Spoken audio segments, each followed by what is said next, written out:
sistem pelaporan monitoring efek samping obat, ya, atau pharmacovigilance, sistem pharmacovigilance, ya. Yaitu juga di dalamnya ada sistem pelaporan monitoring efek samping obat yang selama ini belum efektif, ya, baik itu di fasilitas pelayanan kesehatan atau belum digunakan dengan baik-baiknya oleh tenaga kesehatan, dan juga tentunya industri farmasi juga perlu untuk membangun hal ini sehingga apabila terjadi hal-hal yang tidak diinginkan atau kejadian tidak diinginkan dari efek samping obat itu bisa segera direspons sehingga tidak meluas atau berjangka lebih luas.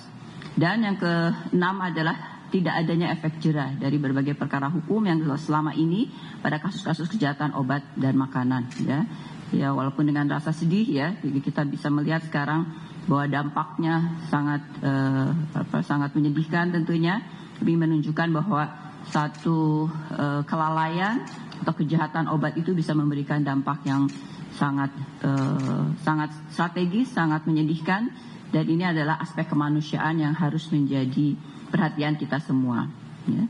Bahwa sistem pengawasan obat dan makanan ini tidak hanya dijalankan oleh Badan POM, ya, tetapi dibangun dengan kontribusi 3 pilar pengawasan, ya, dan ini melibatkan kita semua sebetulnya, ya. Pertama adalah pelaku usaha sebagai produsen hingga penjual produk obat dan makanan kepada konsumen yang memegang tanggung jawab utama dalam menjamin terpenuhinya persyaratan keamanan, mutu dan manfaat atau khasiat produk, ya, sesuai dengan persyaratan standar yang ditegakkan di dalam sertifikat cara produksi obat yang baik, cara distribusi obat yang baik, cara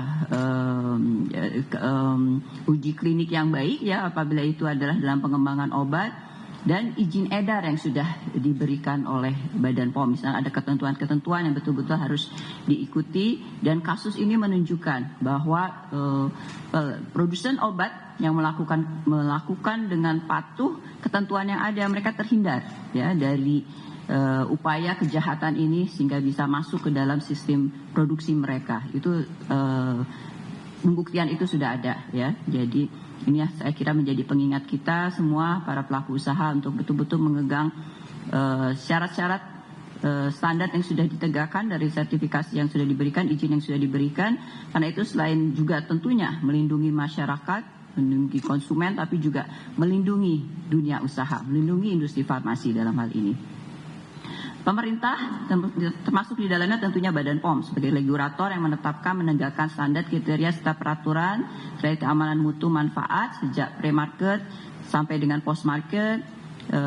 Ini juga menjadi pembelajaran bagi kami untuk mereview, ya, menegakkan aturan-aturan lebih ketat lagi untuk tahapan-tahapan atau proses dan produk-produk yang mempunyai risiko tinggi, ya, mempunyai risiko tinggi, dan itu sudah kami komunikasikan, dan ke depan saya kira ini menjadi masukan bagi kami untuk lebih menegakkan lagi beberapa aturan yang memang mempunyai risiko.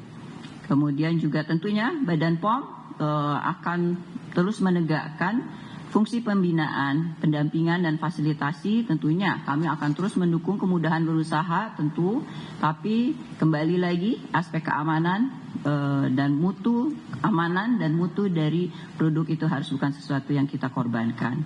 Dan kami akan selalu mengingatkan pada pelaku usaha dengan berbagai tentunya surveillance, monitoring dan inspeksi yang kami lakukan dalam setiap tahapan.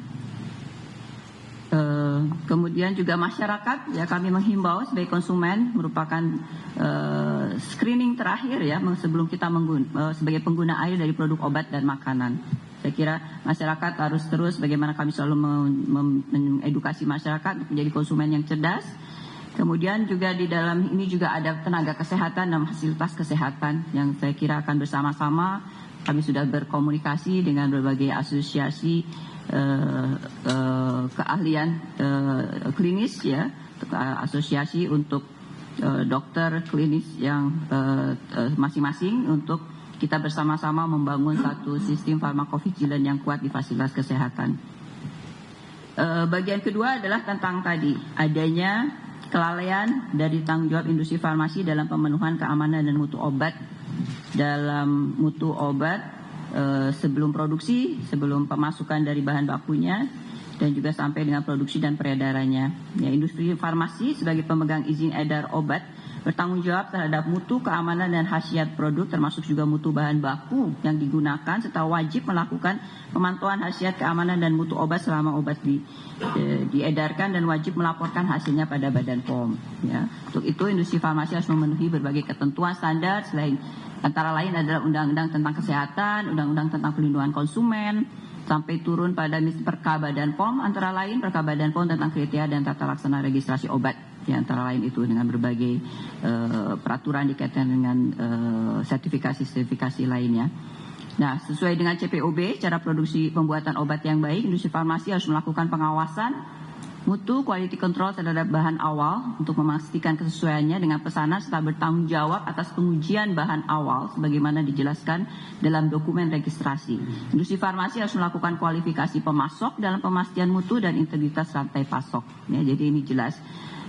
Kasus ini dimulai dengan tentunya adalah pengawasan dan pasokan dari bahan pelarut yang tidak memenuhi ketentuan dan tidak dilakukan jaminan mutu, ya, pengujian dan sebagainya dilakukan oleh industri farmasi sebelum mereka menggunakannya dalam proses produksinya.